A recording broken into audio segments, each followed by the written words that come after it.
everyone, to a special episode of the HR and Payroll 2.0 podcast. I'm Pete Tiliakis, and we are live from the World at Work Total Rewards event here in rainy San Antonio, Texas. And as always, I'm joined by the legendary Julie Fernandez. Welcome, Julie. Thanks so much, Pete. And I'm really excited for our next guest because I don't think we've had anything at all like Amy on before. So how about you do the honors? Yeah, so we have Dr. Amy Dufrane. She is the CEO of the HR Certification Institute. And I'm excited to have her join HR and Payroll 2.0. So welcome. Super. Thanks for having me. It's great to be here. Yeah. Is this your first World at Work, or have you been here before? It is my first World at Work. All right. And to have this collab with World at Work, between us and HRCI and World at Work, it's awesome. Yeah. So what is that? What are you guys doing? What's the collaboration you're doing? So we have a track specifically for HR professionals, but we also have a lot of people from TR coming in too. So Nice. I feel like we're welcoming people from both sides to learn from each other. And we've got a lot of folks who are talking specifically about HR. We just talked about our State of HR report for 2026, and great discussion, and we're glad to be here. Yeah. Well, we're glad to have you. Thank you. That's excellent. So, for those that are scoring at home, tell us who the HRCI is and what differentiates you, say, from SHRM or any of the other, organizations that are out there. Yeah. So HRCI has been around for about 55 years. We began as a certification body, and we have evolved to much more than that. We are career partners for the HR professional. We have learning for the profession. We have a webinar series that we began during COVID, and it's exploded. So we've got several thousand folks that join us every week for what's going on in HR. We have learning for, soup to nuts of HR that we have offered. And we play a really unique role globally. We are part of the World Federation of People Management Associations. Okay. So HRCI is uniquely positioned to collaborate around the globe with HR professionals who are interested in the same thing that we are. And then as part of sort of our global outreach, we are the secretariat for what's known as TC 260 under the ISO umbrella. So I'll unpack that a little bit. So ISO is the International Standards Organization, and there are technical committees that set standards for everything from the plugs that we plug into to risk to everything. Yeah. And there's one for HR. So we are leading that effort globally. We've added continents since we have taken this on, and we are publishing standards that are relevant to the profession, particularly as we go global. We want to make sure that the lexicon that we're using everywhere is the same. Yes. And particularly with people, right? So to have that common language that we speak from, it's so important. Yeah. So we lead that effort. In fact, we'll be having a grouping, a collaboration in September. So we'll be writing more standards then, publishing more standards, and really finding out what is going on around the world globally. Yeah, absolutely. I love that because a lot of the associations, whether it's, even in payroll and in HR, it's largely like sort of centered around local geographies, but you're saying you guys are broadly global. Right. Yeah. So our certifications are... That's something we lack in payroll, I feel like. Right. Well, it's hard, right? You've got the alphabet soup of HR in the U.S. that is a challenge for all of us to have to figure out what does that mean and what does that look like. And it's that way everywhere. But we're hiring people all over the planet. Yeah. So how do we make sure that we're, having the same sort of lexicon and the same standards for everywhere? Yep. And obviously there are rules that are different, and countries that have specific needs versus others. But if we can all start talking together, that's the first step in sort of, that knowledge is power thing. Like, Totally.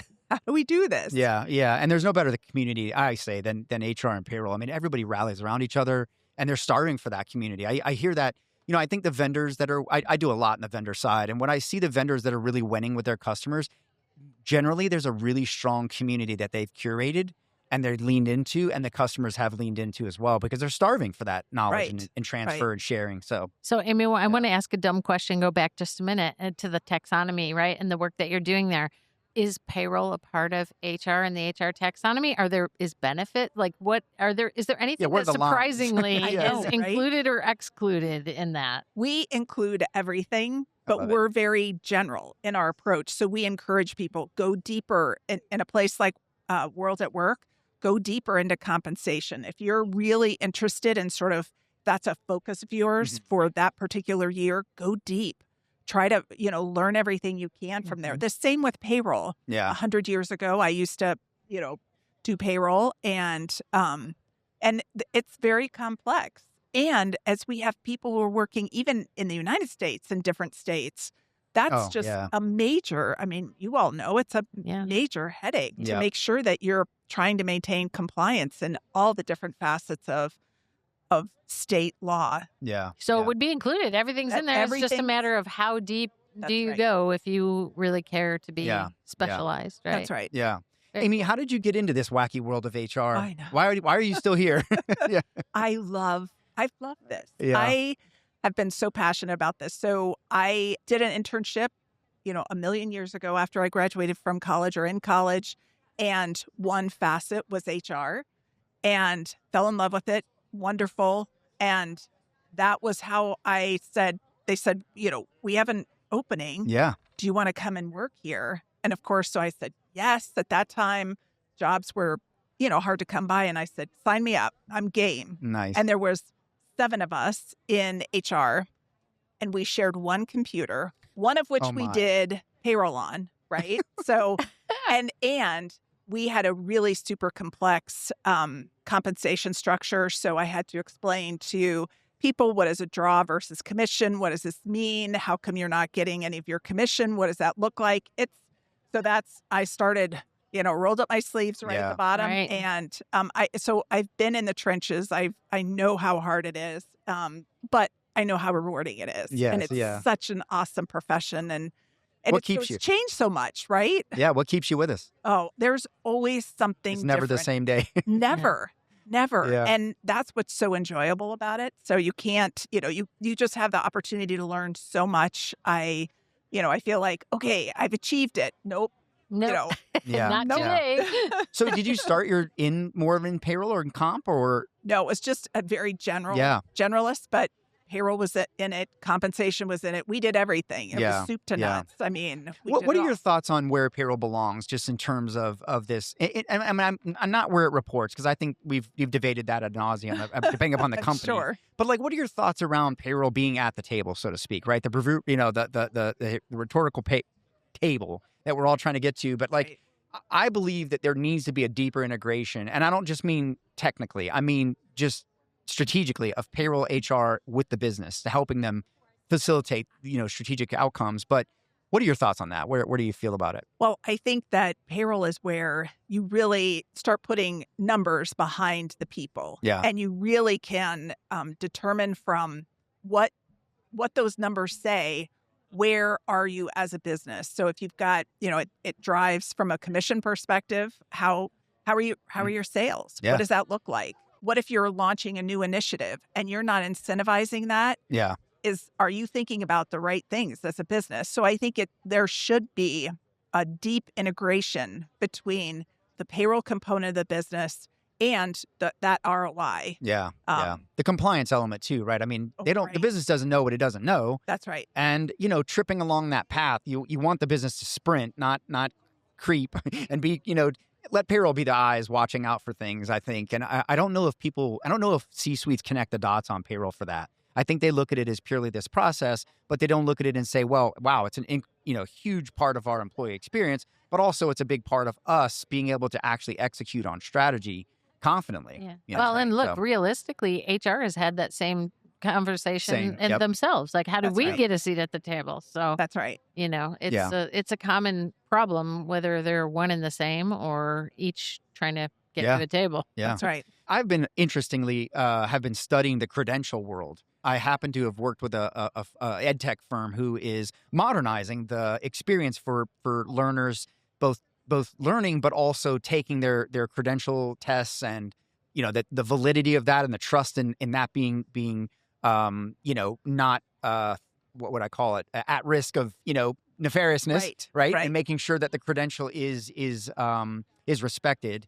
And there's a lot going on there. And it reminds me a lot of what we're going through in HR, right? There's a lot of slow movement and changing, but like what's changing with HR specific, industry specific learning, and how is HRCI enabling that? Right. So I think we're really trying to meet people where they are from a learning perspective. And not only are the topics changing exponentially. I mean, right now we have several certificates around AI because, everybody is trying to learn everything they possibly can about what this means. How do I practically use it in my business? What can this mean for me? And how do I think about my company when I integrate AI? What does that look like? And how do I need to be thinking differently? So I think there's this whole emergence in job redesign, organizational redesign, and sort of looking at people's skills. What are we missing? And how do we need to upskill people in order to meet those different strategic efforts? I know this is a little bit off of sort of the learning piece, but I think that this, from a topical perspective, is exactly where we see people wanting to dig in, and they want really tangible examples as to what companies have done, because I think companies are still arguing about what AI is. Yeah. What does this mean? What haven't we already been using this? Or, so I think there's sort of this, inward facing discussion that organizations are doing. And in fact, I'm seeing that from discussions that I'm having with CEOs kind of around the globe. But I think we're also seeing learning shift. So the traditional ways that people have learned are now modifying some, right? And I think people are looking for those hands-on ways to learn how to do things. I just read a book about turning machines on, and written by Zach Elbert. Oh, now I've lost. I forgot. Now I messed it up. But you can Google it. No worries. And it's a great book that is full of some content, but also hands-on. How do you utilize AI within your business? What are those prompts that you can put in that can help you as an HR person to drive value to your company? So I think it's a really interesting, it's that hands-on with a little bit of book knowledge. And it's hard because even book knowledge is, quickly, rapidly evolving. So I think we're seeing the shifts happen all over the place with all sorts of things. So just thinking about that, we've debated this, you guys are in the business of credentials. I know you do more than that, but like, what happens to those credentials if we're all equally now have AI and the knowledge of compliance and rules and all of that? Like, what are you guys doing from a business perspective? Like, are you seeing certifications rise, shrink? What's going on there? Yeah, I think people are looking for ways to quickly differentiate themselves, right? So when the economy gets tougher and people are really looking for, what's next for me? They're looking for that differentiation component. And so certificates and certifications are always ways to do that. Certifications take longer. It is more of a, we encourage people 3 to 6 months to prepare, go through the process, collaborate with your colleagues, talk to them about how they're preparing. But certificates are quicker, right? It's a quick way to differentiate yourself, go deep into something, and you can pop back out. And you don't have to, with certification, you have to recertify every 3 years. So there's a whole commitment to the business. But it also, I think, in our research that we've done longitudinal research for decades on the value of certification. We know that people that get certified are better at their business. They're more passionate about what they do.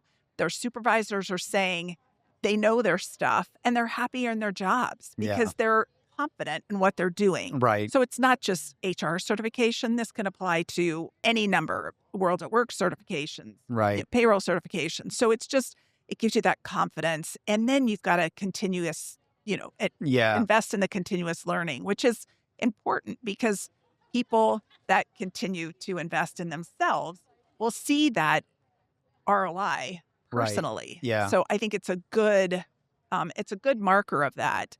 And we've seen certifications, kind of go up and down. We know in higher education, they're seeing a more of a surgence in certificate programs because Yeah. they are faster than a graduate program or an Right, undergraduate right. program. So you can And very quickly, focused. right, Yeah. right. Or Yeah. you can expand. If it's something, sort of outside of what you were thinking about, you can kind of expand and go a little bit deeper into what that topic is. Yeah. Yep.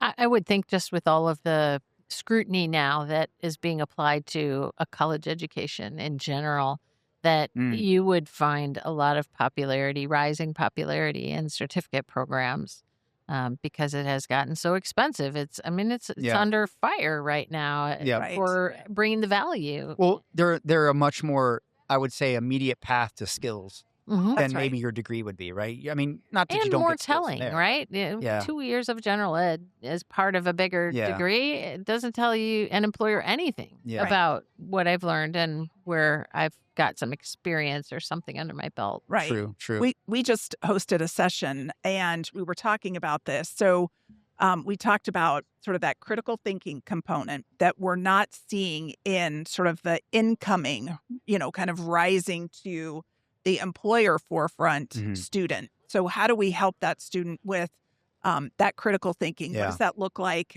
How can higher ed sort of open that aperture and help to get that sort of skill for somebody to learn and grow and change? And because that is a component. As we're using AI, we need to critically think about what it is that we're seeing. Is this really real? Yep. Or do I need to dig deeper into this because something doesn't make sense? And so we were talking about that in one of our sessions, which was really an interesting sort of, and I encouraged people, there were, 70 people in the room. And I said, you know what?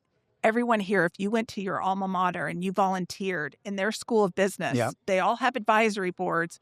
We all as employers should be speaking very loudly about this. I sit on several of those with several large universities, and I'm helping them to sort of these are the things that you need to be thinking about from the perspective of those students that are the product of your of what you're selling. I'm curious too, just to know, there are industries that require continuous learning. That's right. And yours is one of those organizations that would put forth some of that. And then there are other industries who surprisingly don't.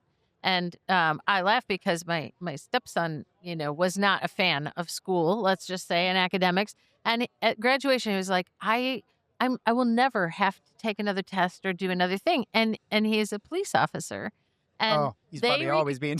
He does more schooling than any human I know for Constant continuous training. And I just thought that is crazy because there's a lot of other places where you don't ever have to do any continuous learning. So that's right. Is that like a whole process, or how do you get a whole industry to buy into saying we need? Hell, it's always changing, right? Our world's a moving target chronically. For payroll and HR, every day it's a different new thing, new directive. That's right. Yeah, insane. Something else, or something that it's sort of like, oh, this is common. Everybody does this, and then nope, we're not doing that anymore. Wait, what does that mean now? Yeah. How are we going to shift and modify, and how do we sort of pivot around what that looks like? Yep. One of the things that Julie and I have talked about on our show a lot is just this bleeding of talent that we have in HR and payroll that is going out. It's across all industries. Right. It's leaving the sector, and our world has never been a first stop for people when it comes to finding their next career. They're generally, like you said, they needed a job, so they landed in HR and payroll, but no one's like, I'm going to be an HR manager someday. I've got all these aspirations. How do we get people? Are you guys looking at that as a responsibility to say we've got to bring the next generation in sooner and start to credential them? Are you guys doing anything in that regard? Yes. So we started several years ago a certification. It's called the APHR. Mm-hmm. So it's the Associate Professional in Human Resources. There are no requirements for somebody to take that credential. Yeah, because historically the others, you kind of had to be sponsored, so to speak. That's right. You had to have work experience, and you found it a lot more challenging to be successful without any sort of strategic experience, for example, for the SPHR. But for the APHR, there's none. And so you can really get what is HR from, everything that that comprises HR. You get an understanding of that.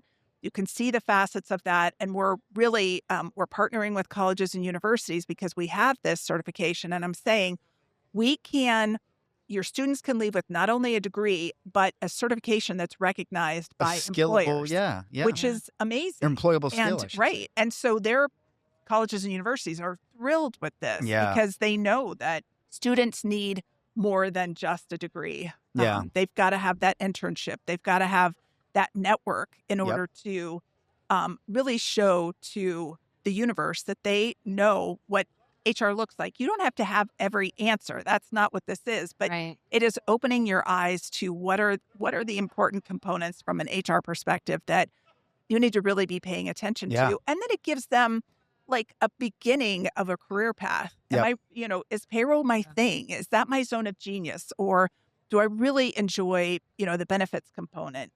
So it really helps to guide students or people that are looking to shift over into HR because we see a lot of people who are office managers who are kind of handed off the role of, filling out the I-9s and the W-4s. And people go, what is this? I don't even know what this all is supposed to mean. So we found that to be really helpful for people who are looking to break into HR. Is there some world in which that also hits the high school levels, like where they start doing some of those kinds? I sit on a school board and I just think like there's some programs I think we could do without. Yeah. And then there are some programs that I think we could really use. That's Exactly. right. I was at one of my daughter's college fairs or high school fairs. So she was a freshman coming in, and the American Management Association was there saying, you need to get certified. We have a management course and you can get certified. So it's brilliant that even high schools are seeing that now, that we've got to sort of give people ideas, because if you're only, if you see that your parent only does one thing, you may not have an idea about what are the other career opportunities that are out there. Yeah, I think it would be so opportune because there's been this stigma for a while now that from there you go to college and not, I think we've recognized as a society we've maybe overplayed that card. That's right. And and not everybody needs to go to college to be successful. But what else is there if all you have is auto body or, nursing and this handful of things? You really need more diversity of thought and options. I really like that apprenticeships are kind of coming back. They are. They're making a comeback. And I think that's great because we've got a lot of skilled trades that are folks that are retiring and their children don't want to take over the family business. And you've got a lot of opportunity there for people who are investing and have the right skilled person to put into it. But there's a lack of skill. But I was just talking, for example, the other day to the head of payroll at Polo, and he has an apprentice, and he's working with her, I think it was her, to do just that, succession, like to teach and bring along. And someone who had, I don't believe, much or any background, I believe out of college. And I think that's really, really cool. We need more of that, I think, in HR and payroll and all probably sectors and places. And I think Germany has really done a lovely job at trying to get people into sort of these trades earlier, whether it be, hands-on trades or something else, but giving the next generation sort of what are the options that are in front of you. Yeah. What are some of the things that are coming out? Have you guys noticed any trends? Like as people are getting more curious and starving for AI knowledge, what are some of the things around that are spawning requests for learning? For example, I would imagine change management might be coming up, or are there any other areas around sort of adjacencies where you're like, oh, this is going to be key, and you're starting to kind of go down that path from a learning perspective? Yes. We're seeing organizational design be something that's really important. Yeah. And job redesign. Yeah. So both of those, I kind of see them as hand in glove. Yeah. Because you've got to really look at those jobs, not only the jobs that you need right now, but what is your strategy? How is what you want to do? How are you going to align your talent around that? And what is the talent that you have right now? Are there some hidden skills that you have within your organizations that you haven't tapped yet and that you should be pulling in? And both, you've got to look at sort of upskilling the talent that you've got, because we've all been through these sort of changes of technology. And when it happens and employers put on there, we need somebody with 10 years of AI experience. And you're like, who the hell's got that? Yeah, no one, zero. So we need to train those folks for the future and get them ready for what's next. So we're seeing that, sort of job redesign and Yeah. organizational redesign. So that's something that hasn't really, it's been part of HR for a long time, but I would say more quiet. Yeah. And now I think it's emerging. Remember, as though, back something. in the day, that was the degree in HR. Right. If you had a degree in IOSA, HR, you were yeah. like, industrial psychology and Organizational all that psychology. stuff. Yeah. Human development. It was like, it wasn't an HR management. I have an HR Then it management. became all about org charts, right? So like, Yeah. we have to get org charts. Then Yeah, that goes like, into software, and it's like, no, this is a That's whole cool, though. different Right. thing right now. We're going Yeah. full circle now with AI. So, yeah. That's How right. about change management? Are you seeing a lot of need for that's always been there? Yeah, I think. always. I think that will never change Yeah. because I think that, we see innovation and change as constant. Yeah, And if you're not keeping your, organization apprised of sort of these new innovations that are coming along, you will die, Yeah. period. But you just historically, can't. HR has been really bad at it. Like, they Well- think they're good, but they're not. It's like, you need help. I think This the is not same about competency. project Yeah. management. Like you True. feel like Yeah. it's integral to everything that you do, and yet I don't know if you would deal with that separately or if you would say, hey, Yeah. that's what there's an organization for that too, That's right. And I think folks are finding themselves rounding out their skills by working with one or more over their career, Yeah. different credentialing sorts of opportunities. Totally. Yeah, there are many, lots and lots. There is, yeah, absolutely. So, Amy, what do you feel like? I don't want to say what's your roadmap, but like, what are you guys kind of working towards? What do you feel like the future is for HRCI and even just credentialing in this space? Like, what's the future? Right. So I think along the lines of looking at, we did some research at HRCI. We just launched our State of HR report for 2026. So we surveyed almost 5,000 folks from around the world, first time ever. We're going to blow this out even more next year. But what we're, kind of what we found and what we heard from folks is that they're really, technology is a skill where they need to develop more. Yeah. From a career journey perspective, HR professionals don't feel like they have a career path, and they're kind of rethinking their strategy about HR being their longitudinal profession. Yeah. And so we need to make sure that HR professionals are seeing the value that they are bringing, not only just to their work, but to the profession overall. And we know that as we have been a more quiet career partner to HR professionals, we need to help even more than we have before. Yeah. Not just through certifications, but identifying sort of what are, if you want to go into compensation and benefits, what are those different skills that you need to be developing right now, and then giving them a career path. So I think that's a really important way that we can continue to partner with HR professionals around that, and that we need to help them with the technology piece, right? Yeah. Like, this is where in our research that although people are launching different technology initiatives, they just feel underskilled to be able to do this. So we need to be helping them to upskill themselves around technology. And it's not just putting in a new payroll system or putting in a new performance management system. It's bigger than that. So how do we lead these large scale changes to shift what technology will look like within your organization or could look like? Yeah. I have to believe data and analytics is another one, or financials, right? Because endless amounts of HR leaders will be very uncomfortable with the business case or figuring out how to quantify metrics or results, and they just want the squishy side, right? That's right. Of HR. That's where they're safe. That's right. It is. It is a more comfortable space, but if you can speak that language, that financial language, it's really important. Looking at the HCROI, the human capital return on investment, if you're looking at those components within your business, you can speak the language of financials. Yep. You will have exhilarating conversations with your CFO who will say, you're hearing me. You're understanding what I need to see from a financial perspective. And I get and will be a partner with you as you're asking for more resources. Because right now, is one of the another outcome of our research was that organizations are investing more in HR than they ever have before. So not just in the people, but so we're really seeing that C-suite is saying, we need more here.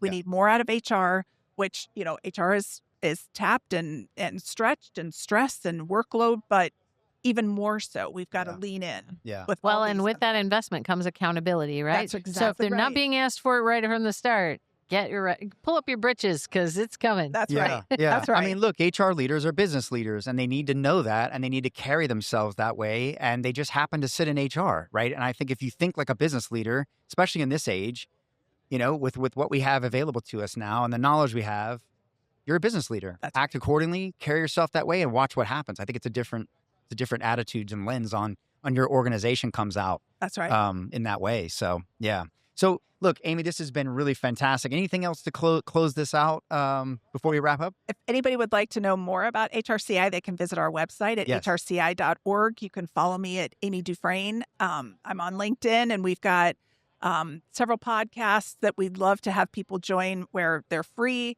And it's just a great way to continue your learning, because don't stop learning. Learn. Agreed. Period. Yeah. You got to, right now, I think you got to learn, unlearn, and relearn very quickly. That's right. And I love that. If you'd share that report link that you mentioned a couple of times, I'd love to pop that in as well. We'll take all those links and put them in the description for your show. So yeah. Well, thank you so much, Amy. It's been great. Enjoy the rest of the conference, and thank you for joining us. Yes. Thank you so much. Take care, everyone.